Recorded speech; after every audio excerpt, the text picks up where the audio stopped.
कराची में माल बरदार ट्रक ने तेज रफ्तारी के सबब वालिद के साथ स्कूल से घर जाने वाली बच्चियों को रौंद डाला। हादसे के नतीजे में स्कूल यूनिफॉर्म में मौजूद एक बच्ची जाँ बहक और वालिद समेत 2 बच्चियां जख्मी हो गयीं। हादसे का जिम्मेदार ट्रक ड्राइवर मौके से फरार हो गया। पुलिस ने ट्रक को तहवील में ले लिया।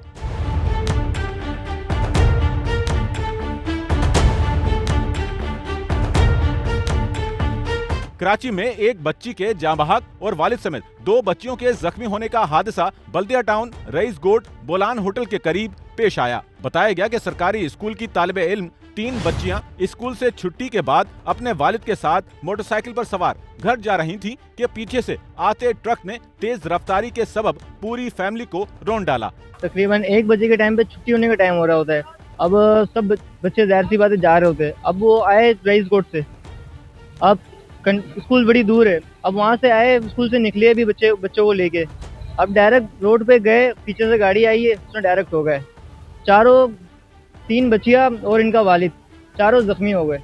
एक का रज़ाए इंतकाल हो गया है और एक की हालत कंडीशन सही नहीं है। और जो मेरे मामू हैं उनके भी पाँव वो फ्रैक्चर हो गई है, हड्डी टूट गई है, काम नहीं कर रहा, हॉस्पिटल में कोमा में भी। हादसे के नतीजे में बच्चियों और उनके वालिद को शदीद चोटें आईं। हादसा देखकर होटल पर मौजूद अफराद और करीब खड़ी आवाम तोड़कर जाए हादसे पर पहुंचे, जिन्होंने फौरी तौर पर जख्मियों को उठाया और रेस्क्यू एम्बुलेंस के जरिए अस्पताल रवाना कर दिया। बताया गया कि हादसे का शिकार सबसे छोटी 8 साला बच्ची ईमान अस्पताल पहुंचने से कबल जख्मों की ताब ना लाते हुए दम तोड़ गई। हादसे की इतला पर पुलिस मौके पर पहुंची। उससे कबल हादसे का जिम्मेदार ट्रक ड्राइवर मौके से फरार हो चुका था। पुलिस ने ट्रक को तहवील में लिया और थाने मुंतकिल कर दिया। कैमरामैन अमीन के साथ नौमान रफीक, SNN कराची।